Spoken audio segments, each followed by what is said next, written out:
I think it might be recording. So hopefully it's recording. In case you're lost, this is the fiscal year 2027 East Arts Grant Line or Award uh, information session about how to apply. And so we're going to run through some of the eligibility criteria and the logistics of the application process. And hello, Blake. Nice to see you. Thanks for joining. Um, so if you are not here to discuss East Arts grants, then um, you may be in the wrong place, but sit tight anyway. Um, I'm happy to answer questions and maybe I can help redirect you to the place where you can get the information that you need. So go ahead and I know I've already called out pretty much all of you by name, but if you'd like to put your name and organization in the chat, it would be lovely to know who's attending today. And oh, you know what? I will also introduce myself. Um, my name is Shari Feldman, and I normally oversee the capital projects program along with another one of my colleagues. And I'm standing in today just temporarily for this first few minutes because Patience is coming from another meeting. But Patience Rowe is the grant manager for the East Arts program. And the East Arts program is designed to support and sustain organizational programming that takes place east of the river in wards 7 and 8, and it is a requirement that the that the what's the word I'm looking for? Headquarters. The headquarters of the organization is located in the northeast or southeast quadrant of the city.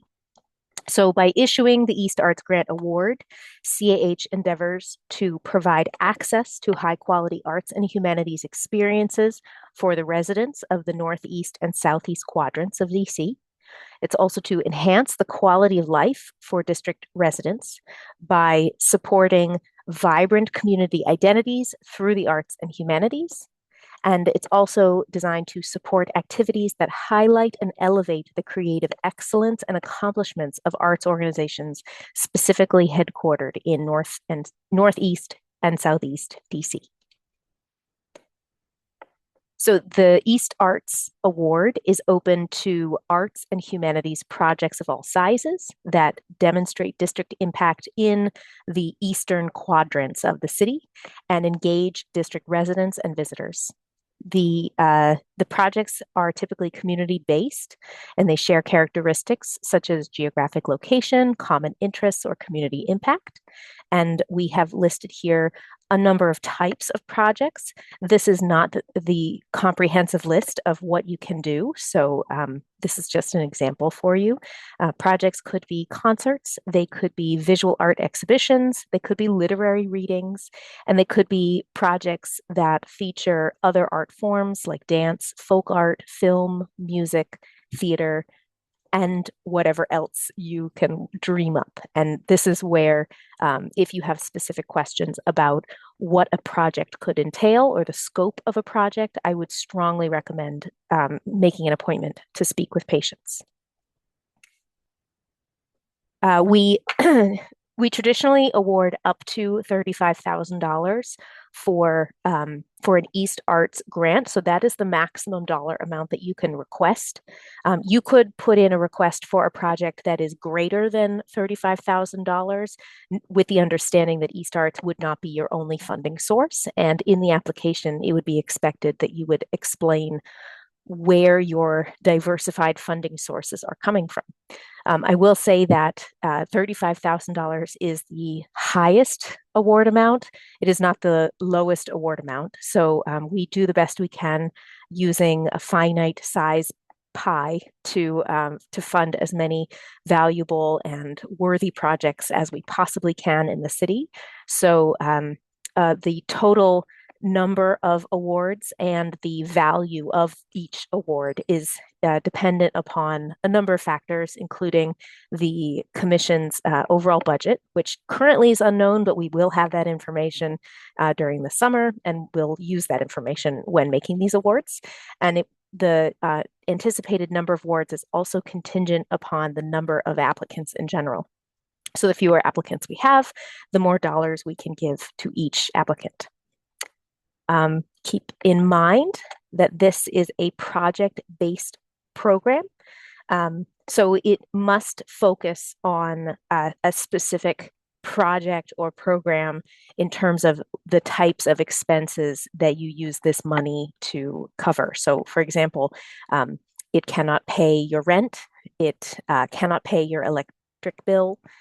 It is specifically for programmatic activities. So if you are buying supplies or materials for a particular event, if it is a project and you are renting a space for that project, I would double check this with patients, but if it is directly related to the scope of the project, then that would be considered an allowable expense.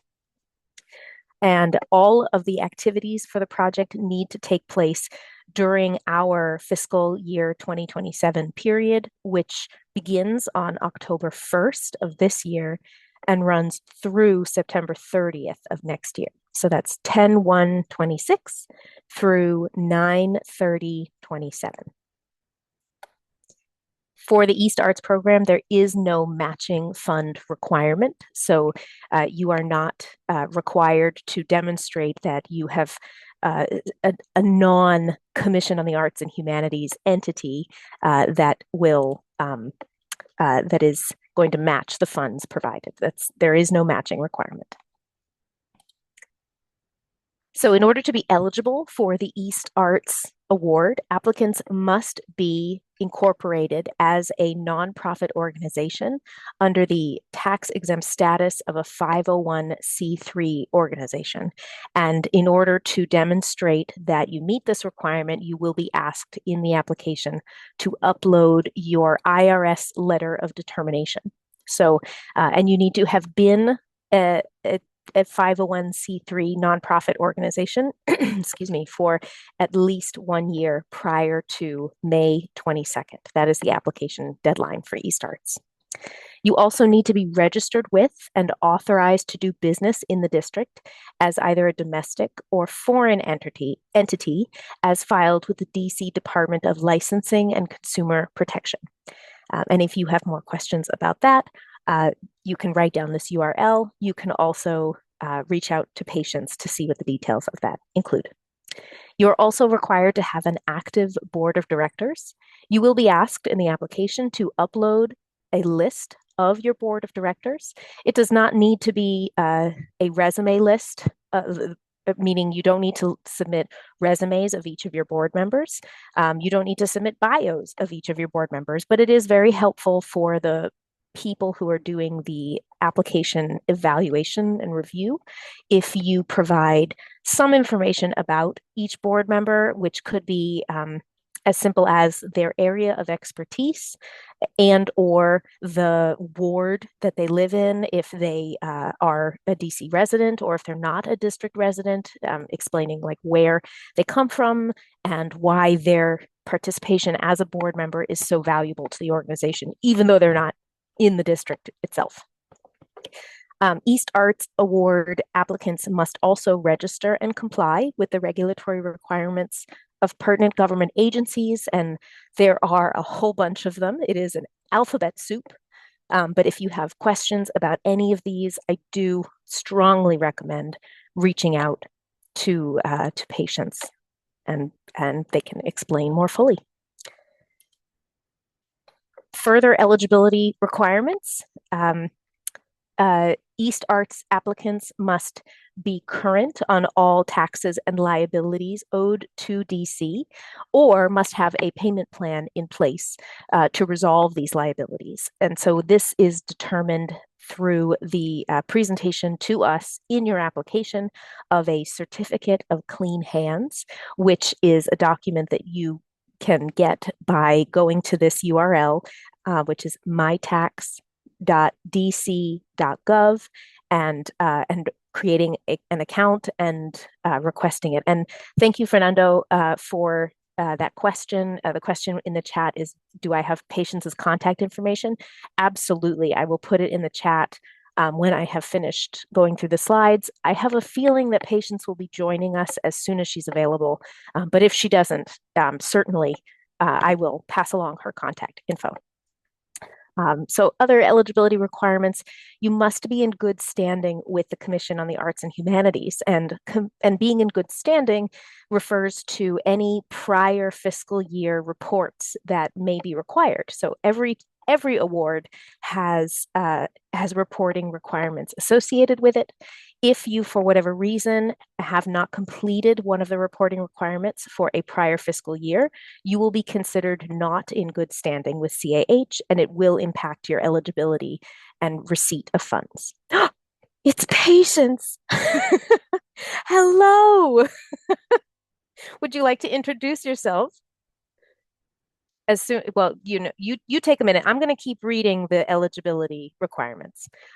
So you also need to have a principal business office address located in Northeast or the Southeast quadrant of DC.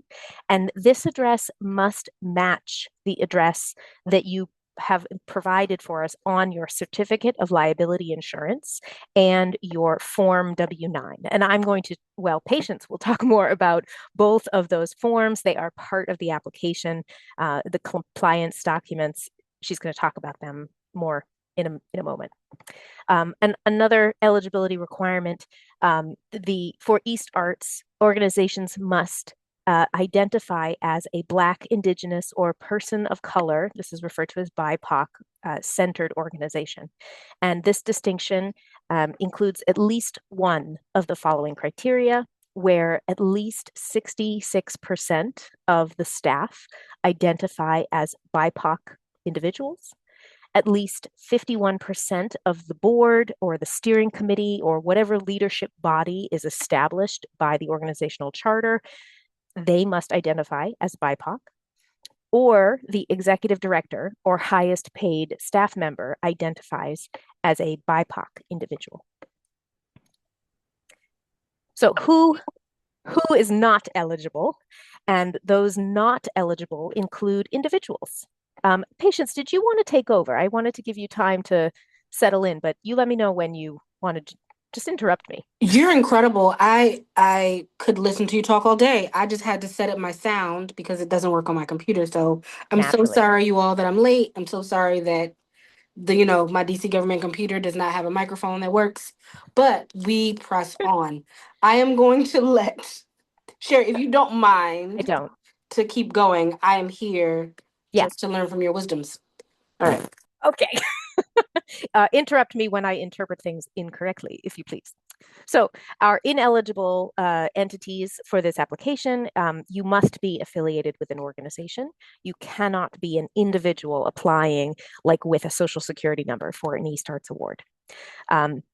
Applicants may not submit East Arts applications for projects that feature temporary or permanent public art projects. That would be more a distinction for our public art building community grant line. So if you have questions about that and you're not quite sure, like, ooh, maybe that is my project, I would recommend dropping your question in the chat. And now that Patience is here, you will get an answer faster than if I was giving it.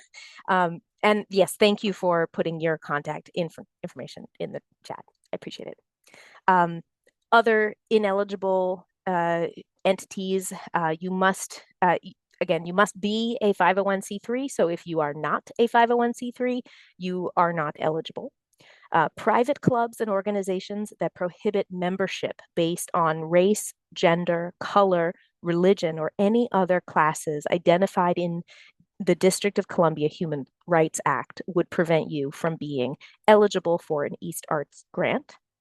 And organizations that require fiscal agents, for-profit organizations, private foundations, political organizations, entities of higher education like colleges and universities, foreign governments, federal government agencies, and other DC government agencies, including DCPS, are ineligible. And organizations applying whose content is combined with the application of another organization, those are not allowed. So your project must be your organization's alone. It must be a standalone project. So it's you are not applying with another organization for the same project.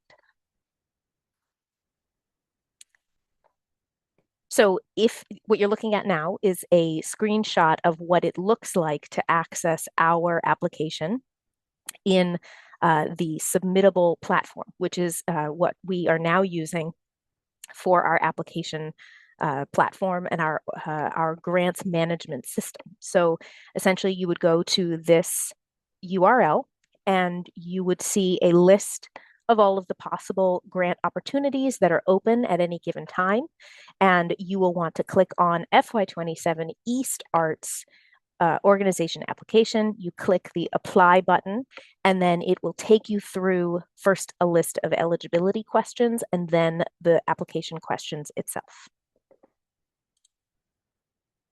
You do have to have a submittable account in order to access the application. If you don't have a submittable account, it will prompt you to create one. If you do have a submittable account, you'll be prompted to put in the email address associated with your application or your organization. And because we are transitioning, we have transitioned. It is now past tense officially.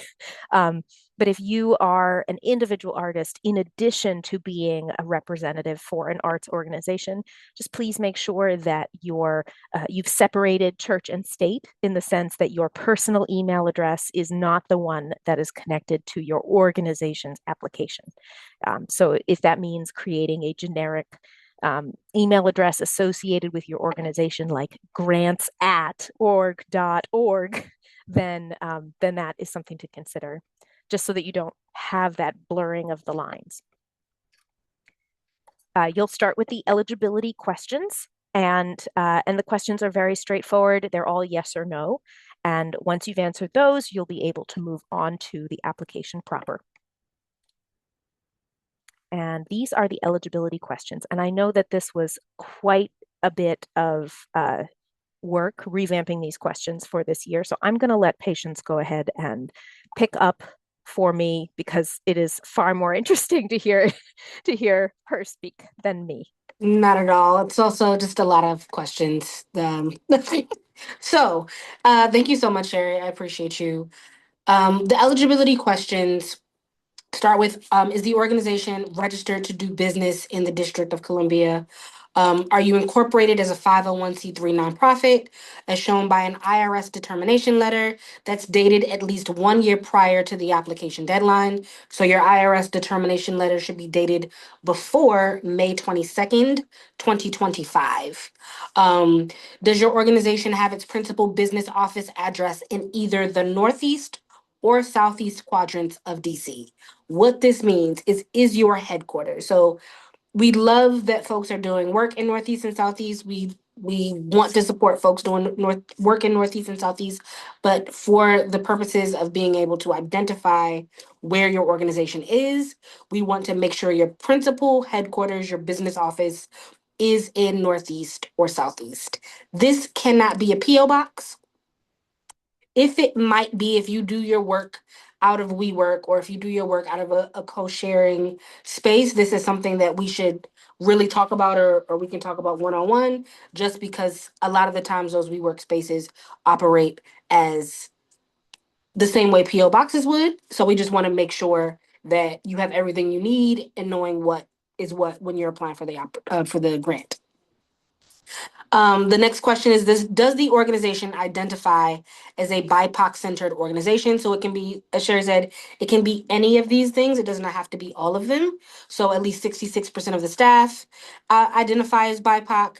51% of the board or steering committee or leadership body identify as BIPOC, or does the executive director or highest paid staff member identify as a BIPOC individual? So it does not have to be all of these requirements. It can be any of the three.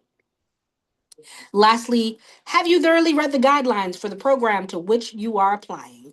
This is the most important of the eligibility questions. So just because I read them, please make sure you are reading them. If you have questions about them, if you need more clarity, please reach out and I'm happy to answer any of those questions.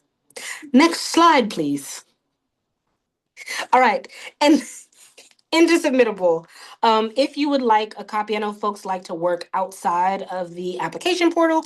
I am able to make sure you have a copy because there's nowhere to download the questions directly from Submittable. So if you need the questions outside of the application, I am happy to send them to you. All right, these two questions are important. We're not going to go through all of the questions of the application, thank goodness, because there are many.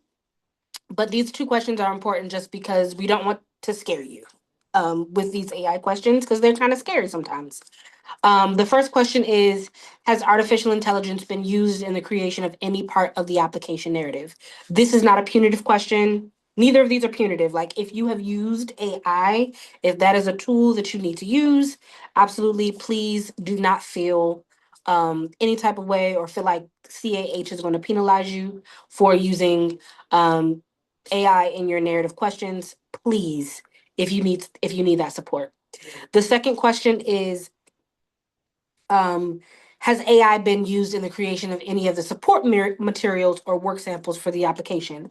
Again, not a punitive question. It's not, you're not being penalized for using AI in the work samples or in the support materials. We just want to know this so that when our panelists are making or having conversations and making decisions about your application, they can talk about the use of AI in that work honestly and with transparency. So the panelists will not see the first question. So the folks who are reviewing your applications will not see that first question, but they will see the second.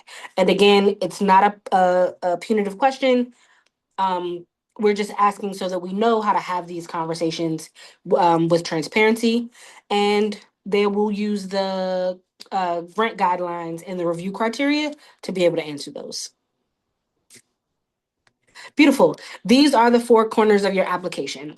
When folks are reviewing your application, they will not go outside of the four corners of your application. So, what you've added to each of these parts of the application is what they will see. They won't leave that application to make decisions, or they're not supposed to make decisions about your application. So the four corners are arts and humanities and arts education merit, community access and engagement, specifically in the Northeast and Southeast quadrants, community impact, how you're engaging with folks on a regular basis, and whether your organization has the capacity and sustainability to create or implement a project that we may be funding you for. Next slide, please. So, a few more things that we ask for in the application process. We ask for work samples. They should be no more than 3 years old from the date of submission. Submitting older work samples may render the application ineligible for funding consideration. Again, if you've been working on a project, if you films take way more than 3 years sometimes, right? So like if you've been working on a documentary, if you've been working on something that may take longer than 3 years and your work samples are older, we want to hear why in the narrative. So we want you to talk about those work samples and the process of getting them there to where they are now. So if you have questions, please ask them. um, Next, we have the support materials. These support materials can be letters of support, they can be awards for your organization, they can be programs, articles, or publications. They can be letters of support from students, teachers, teaching artists. So anything that you have that might support your application and bigging yourself up, hyping yourself up, and hyping your organization up, we would like to see it. We would like to also see resumes of key personnel. So this can include directors, all types of directors, teaching artists, administrators. We want to see their roles, their areas of responsibility, and their ward or state of residence. This is important because the areas of responsibility are important because of the capacity. Oh Lord, I just bit my cheek. The capacity and sustainability part. We want to know who is running your organization, who's a part of your organization, the the ward and state of residence pieces. We want to know how you are engaging with folks who live in DC.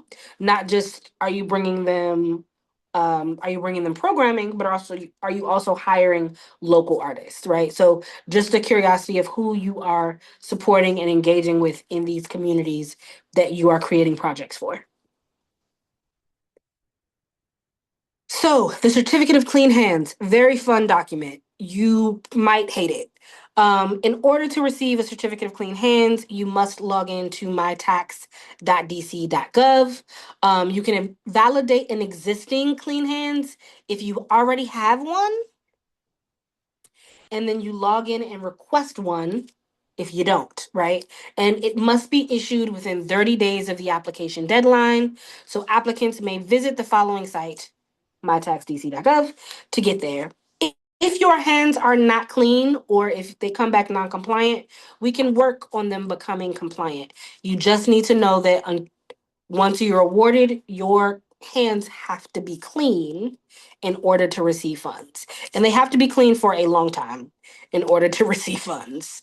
Um, so yeah, that's how you get a certificate of clean hands. We're not able to contact OTR on your behalf, but we can help you get to where you need to go with the certificate of clean hands and support you in finding out more.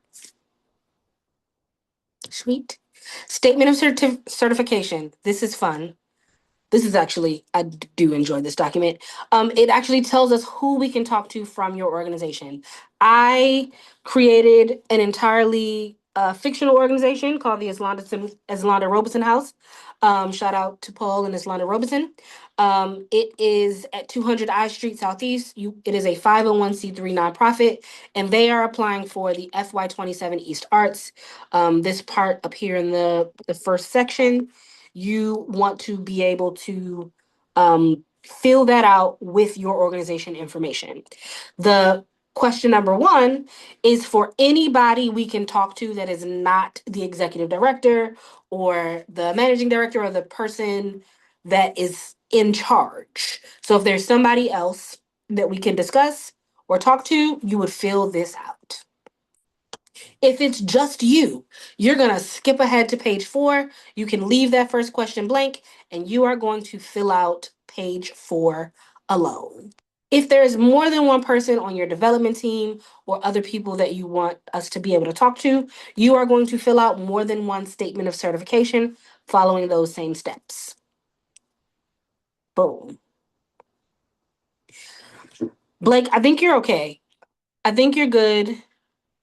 If we in the vetting process, if we need another clean hand certificate of clean hands from you, we will definitely reach out.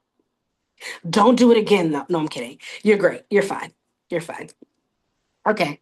The IRS form W-9. I know we all feel like we are more than capable of filling out a W-9. I found out I was wrong. I was doing it the wrong way for a long time. And so I'm going to help you do it the right way. We need the latest version of the W-9. So this is the 2024 revised March 2024 version of the W-9. As of now, we don't have any new W-9s. So it's the latest one was revised March 2024. We cannot accept a 2018, a 2014, a 2011, or a 2007 version of a W-9. It must be this one. Again, shout out to the Islanda Robeson House that does not exist. You're going to put the name of your organization on line 1. The second piece of this, there are a few ways that you can do this. What we want to see is that you are a 501c3. So you can check off on the fact that you're a corporation and then add 501c3 as other, or you can put your exempt payee code in question number 4 and add your 501c3 there. If you want to do all of the above, you can do that too. If you want to make sure we know that you are a 501c3, you can add all of those. You can add it there. Question number 5 is your address. So we want that to be the same address that is on your clean hands, that's on your statement of certification, that is on all of your paperwork. That is the address that we want to see. It must be in Southeast or Northeast, and it must be your headquartered address. It also cannot be a P.O. box. Boom. Great. Sign it. We can only accept signatures that look smudgeable. If it looks a hot mess, that means you're doing it right. You've done it correctly. You can print it out and sign it if you'd like to, but we only accept signatures that look smudgeable or are electronically verified. And the date must match either the date of submission or the date that you started your application. So if you started your application May 1st, it is okay if your W 9 says that.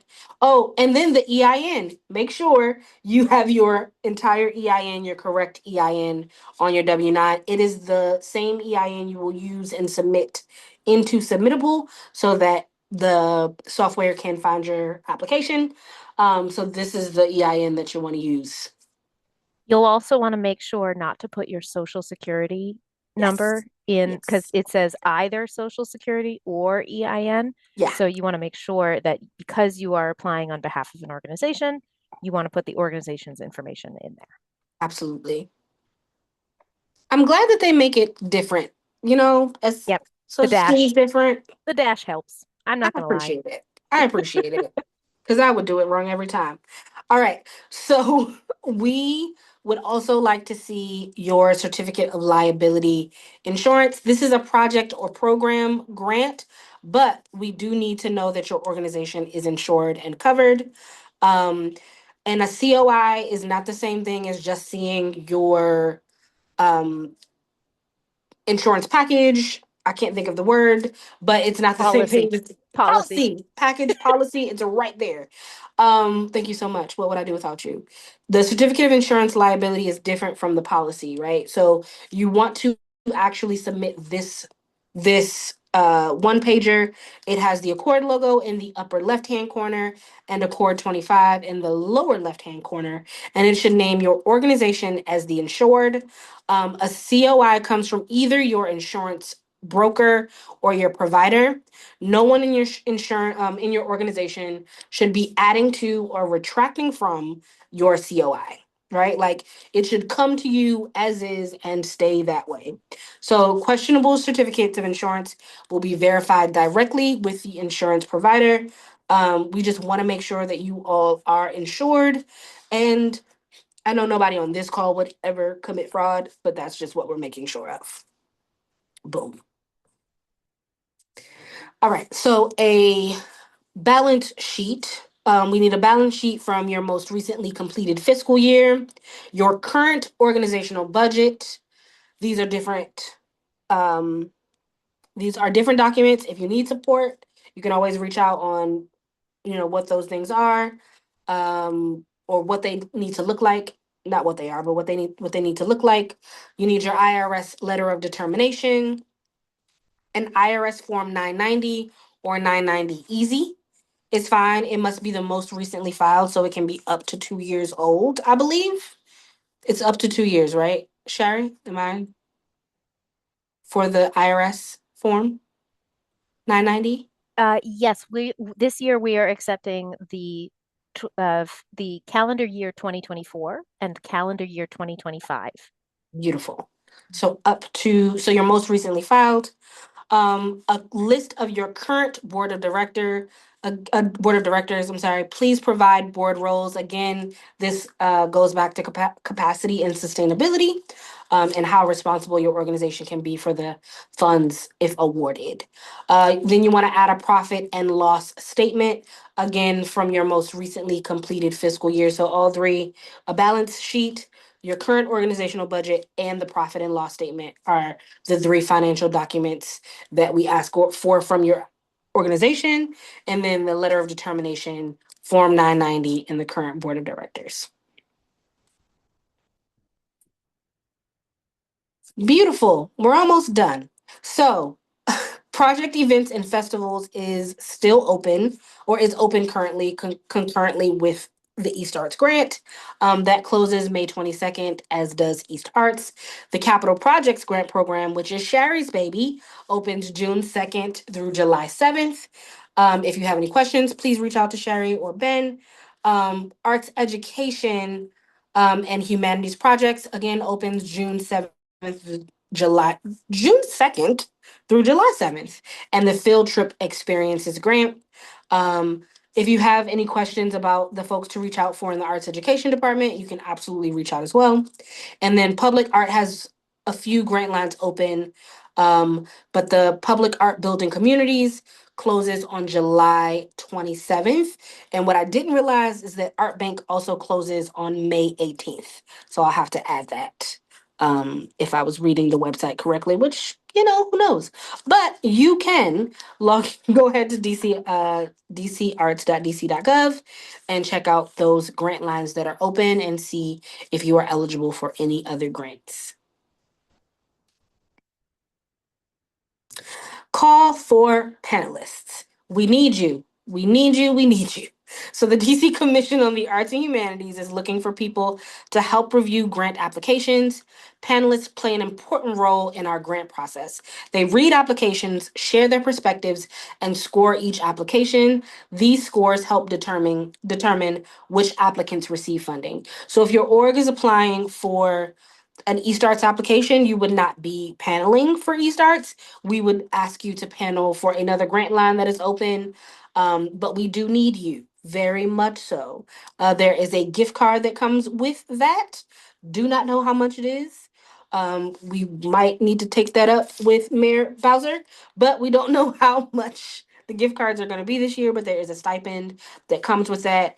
I think before I started working here, I'm an artist. I was also a panelist, and it gave me such insight into how to apply for the grants, how to manage the grants, and so it was an amazing experience that you could definitely benefit and support some of the other grant lines to know how those conversations go. If you haven't already been one, thank you, Sherry, for putting that in the chat. Boom. Questions. Um, Mr. Dyson, is that you? Yes, Asked. that's me. Yes. Hi. Hey, Mr. Dyson. So if Hi. your 2024 990 was over 500,000, but your 2025 is not over, it may not be ready by May 22nd, so you can submit your 2024. Well, that's the problem. I was trying to find out if you all still have a criteria of not being over 500 for East Arts. No, sir. That's not the criteria anymore. It No, was sir. at one point. Yeah, I know East of the River had that criteria, but that's not in our eligibility requirements anymore. Oh, great. All right. That's fine. I still might have my 25 ready by May 22nd, but just in case it's not, I'll submit my 2024. Thank you for that. And Absolutely. thank you for coming out to see Baldwin. I'm glad you enjoyed it. It was such a good time. I had such a great time. I love James Baldwin. It was amazing. The kids did an amazing job. So that was incredible. Thank you. Um, Blake, are you looking in the RFA, Yes. the eStarts RFA or the PEF RFA? eStarts RFA unallowable costs include activities for youth. That should not be there. It shouldn't Okay. definitely shouldn't be in the FY27 one. I don't believe it is. It's With in between temporary or permanent public art projects. Then it says activities for youth. Then it says regranting. absolutely should not be there. Okay, great. Gotta find Thanks. out. Activities for youth are eligible under the East Arts grant line, under the PEF grant line. Activities that are specifically for youth are not eligible. Okay, thank you.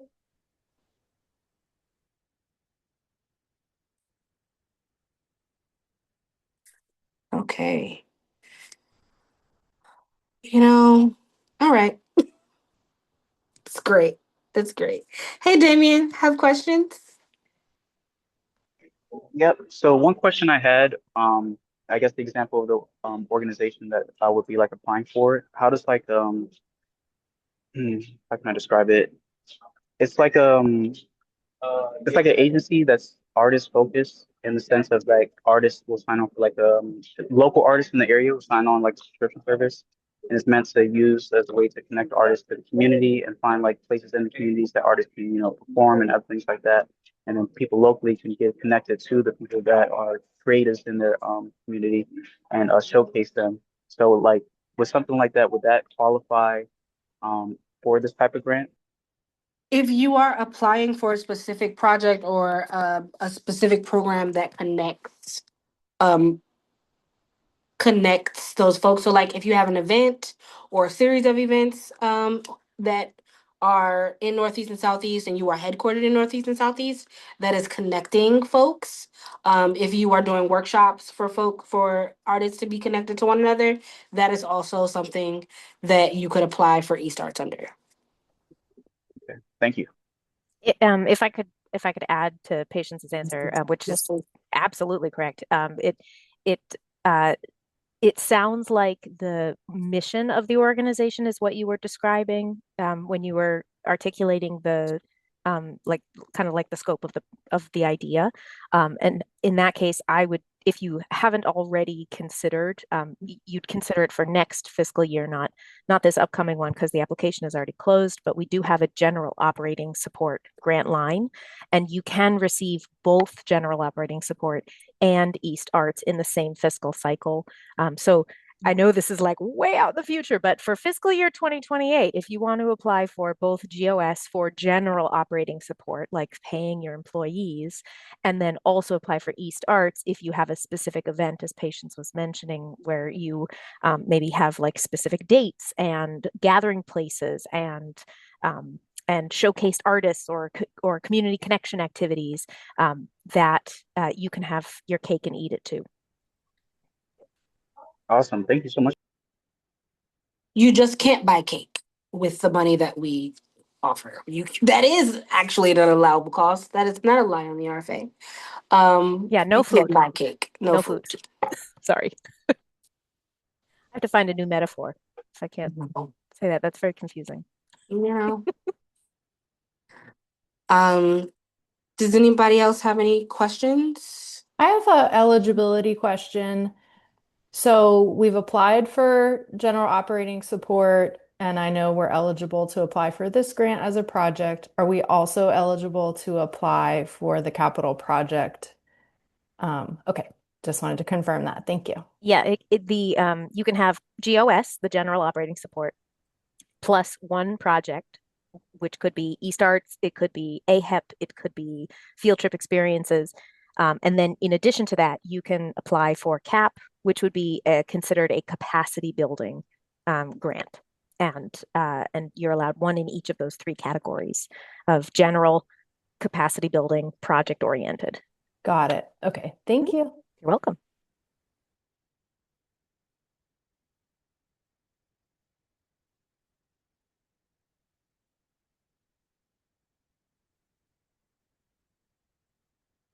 Any more questions? I have some questions, but it's more on the eligibility. And I was just gonna reach out to you through email on that, if that's okay. Absolutely. Absolutely. Okay. Thank you.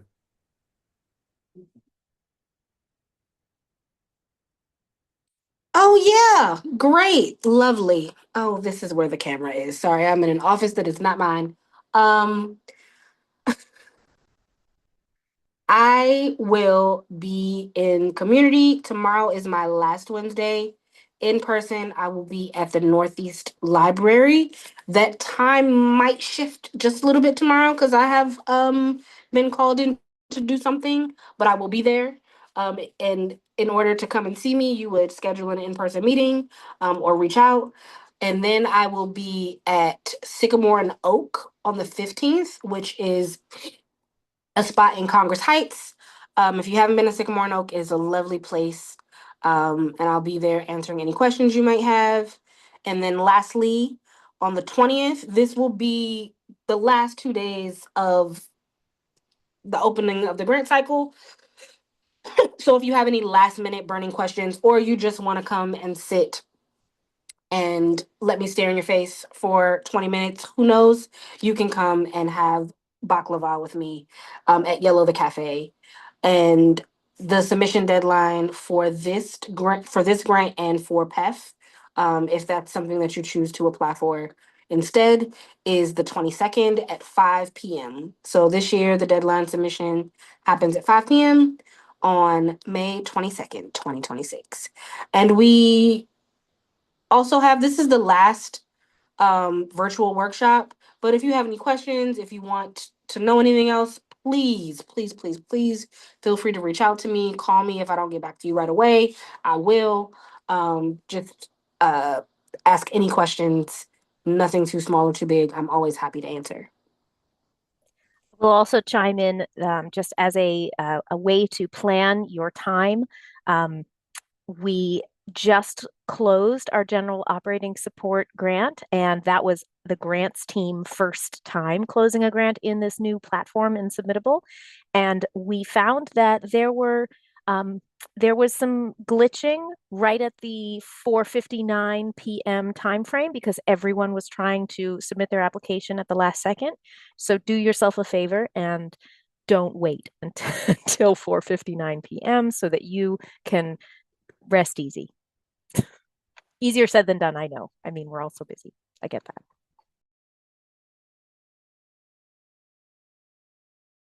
And I thought it was going to populate, but I just put the if you want to come see me at Northeast Library tomorrow, or at Sycamore and Oak, or well, you can just drop in at Sycamore and Oak, or if you want to come see me at Yellow the Cafe, I will be there for a long as I possibly can be, without anybody noticing that I'm gone. So if you want to come and stop by Yellow, please feel free, and then you can schedule some time at that link to do so. Well, shoot, I'm gonna move my desk to yellow too.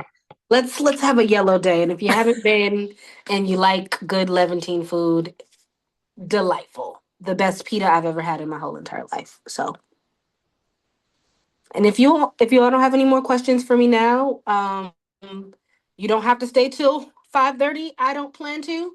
So if you don't have any more questions, um, our meeting is adjourned, and feel free to reach out to me if you do have any more questions or if you think of anything. All right. Thank you so much. Okay, thank you. Thank you, Fernando. Thank you, Blake. I'm not sure who else is here because, again, not my computer. Thank you, Damien. Thank you, Damien. Mr. Dyson's gone. Okay. You did it. I did it. I don't know what I did, but I did something. You did so many good things. Thank you so Oh, you're welcome. much. You're so welcome. I appreciate. Oh, that's what I was trying to Hey. avoid. That's what I was trying to. This is Robin has 3 screens, so I'm like, what is happening? It's so much Oh, happening. you're in Robin's office. Wait, is it Yeah. still recording? Shit. Oh, yes, it is recording. Oh, Stop I'm recording. recording my boobs. Sorry.